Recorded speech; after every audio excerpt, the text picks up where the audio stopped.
എല്ലാത്തരം ബാഗുകളുടെയും വൈവിധ്യമാർന്ന കളക്ഷൻ, അതും 1 ഇയർ വാറണ്ടിയോടെ. കൂടാതെ നിങ്ങളുടെ ഇഷ്ടാനുസരണം ബാഗുകൾ നിർമ്മിച്ചു നൽകുന്നു. ഓർഡറുകൾ സ്വീകരിക്കുന്നു. എല്ലാത്തരം ബാഗുകളും റിപ്പയർ ചെയ്യുന്നു.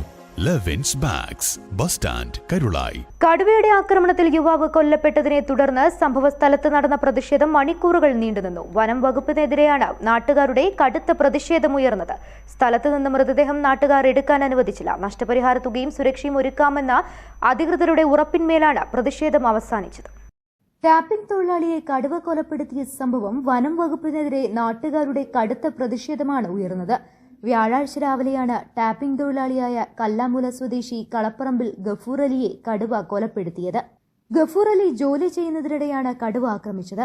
ദാരുണമായി കൊല ചെയ്യപ്പെട്ട ഗഫൂർ അലിയുടെ മൃതദേഹം കൊണ്ടുപോകാൻ നാട്ടുകാർ സമ്മതിച്ചില്ല. നിരവധി വളർത്തുമൃഗങ്ങളെ കടുവയും പുലിയും ഉൾപ്പെടെ ആക്രമിച്ച് ഭക്ഷിച്ചിട്ടുണ്ട്. നിരവധി തവണ കാട്ടാനകളുടെ ആക്രമണങ്ങളും പ്രദേശത്ത് നടന്നിട്ടുണ്ട്. വനം വകുപ്പ് ഇത്തരം സംഭവങ്ങളെ അവഗണിക്കുകയായിരുന്നുവെന്നാണ് നാട്ടുകാർ പറയുന്നത്. ഒരുപാട് ആൾക്കാരുണ്ട്. ഇതുവരെ പട്ടിയും ആടുകളെ കൊണ്ടില്ല, മനുഷ്യരാദ്യം കൊണ്ടുപോകും. ഇതുപോലെ സംബന്ധന എന്തെങ്കിലും പ്രതിഷേധം, നല്ല പ്രതിഷേധം അല്ല. നമ്മുടെ ആടിനെ കൊണ്ട് നിങ്ങളൊക്കെ കൂടെ വന്ന് ഫോട്ടോ എടുത്തല്ലേ? നഷ്ടപരിഹാരം ചോദിച്ചല്ലേ? ഞങ്ങളോട് ചോദിച്ചല്ലേ? എത്ര ആടുകൾ പോയി? എന്റെ 11 ആടിനെ കൊണ്ടുപോയ സബ് കളക്ടർ, സ്ഥലം MLA AP Anilkumar, Nilambur south DFO Dhaniklal, Malappuram Perinthalmanna Nilambur ഡിവൈഎസ്പിമാരും സംഭവസ്ഥലത്തെത്തി. കൊല്ലപ്പെട്ടയാളുടെ കുടുംബത്തിന് 14 ലക്ഷം രൂപ ലഭ്യമാക്കും. ഇതിൽ 5 ലക്ഷം രൂപ വെള്ളിയാഴ്ച നൽകും. ബാക്കി 5 ലക്ഷം രൂപ ഒഫീഷ്യൽ നടപടികൾ പൂർത്തിയാക്കി ഉടൻ നൽകും. 4 ലക്ഷം രൂപ ദുരന്ത നിവാരണ ഫണ്ടിൽ നിന്ന് ലഭ്യമാക്കുകയും ചെയ്യും. പാറശ്ശേരി മേഖലയിൽ കുങ്കിയാനയുടെ സഹായത്തോടെ 25 അംഗ സംഘം തിരച്ചിൽ നടത്തി നരഭോജി കടുവയെ പിടികൂടും. കൊല്ലപ്പെട്ട ഗഫൂർ അലിയുടെ ഭാര്യയ്ക്ക് താൽക്കാലിക ജോലി നൽകും. ജോലി സ്ഥിരപ്പെടുത്താൻ ഇടപെടും തുടങ്ങിയ വ്യവസ്ഥകൾ രേഖാമൂലം DFO എഴുതി വായിപ്പിച്ചു. സബ് കളക്ടർ അപൂർവ Tripathi, Nilambur south DFO G Dhaniklal, DYSP Shaju K Abraham, Perinthalmanna DYSP Premjith, Malappuram DYSP KM Biju എന്നിവരുടെ ഉറപ്പിനെ തുടർന്ന് 11:45 മൃതദേഹം പോസ്റ്റ്മോർട്ടത്തിനായി മഞ്ചേരി മെഡിക്കൽ കോളേജിലേക്ക് മാറ്റാൻ നാട്ടുകാർ അനുവദിച്ചത്. കടുവയെ പിടികൂടുവാനുള്ള കുങ്കിയാനയെ കാളികാവിൽ എത്തിച്ചിട്ടുണ്ട്. കടുവയെ പിടികൂടുന്നതിനുള്ള ശ്രമങ്ങൾ ദൌത്യസംഘം ആരംഭിച്ചു കഴിഞ്ഞു. കാളികാവ് പഞ്ചായത്ത് അടയ്ക്കാക്കുണ്ട് ഭാഗത്ത് രാവിലെ ടാപ്പ് ചെയ്യുകയായിരുന്ന ഒരു തൊഴിലാളിയെ 7:15 ഒരു കടുവ അറ്റാക്ക് ചെയ്യുകയും അതിൽ അദ്ദേഹം മരണപ്പെട്ടുള്ളതാണ്.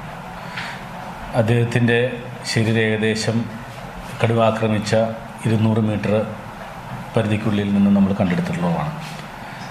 ഉടനെ തന്നെ ഈ വിവരം മേലധികാരികളെ അറിയിക്കുകയും സർക്കാർ പ്രഖ്യാപിച്ചിട്ടുള്ള ധനസഹായമായ 10 ലക്ഷം രൂപയിൽ 5 ലക്ഷം രൂപ നാളെ തന്നെ വിതരണം ചെയ്യാനുള്ള തീരുമാനങ്ങൾ എടുത്തിട്ടുള്ളതാണ്.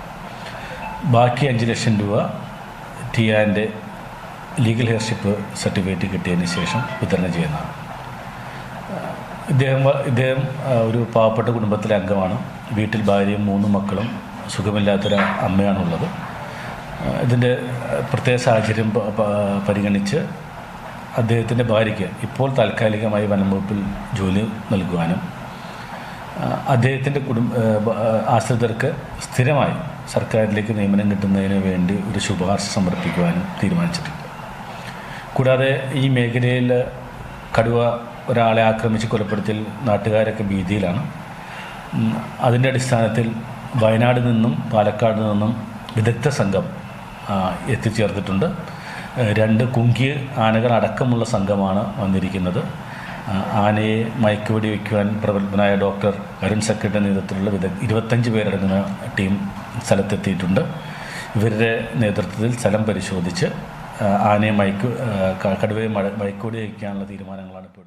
News bureau, Kalikavu. സ്വന്തം ഹൈസ്പീഡ് ഇന്റർനെറ്റ്, നമ്മുടെ സ്വന്തം ഇന്റർനെറ്റ്.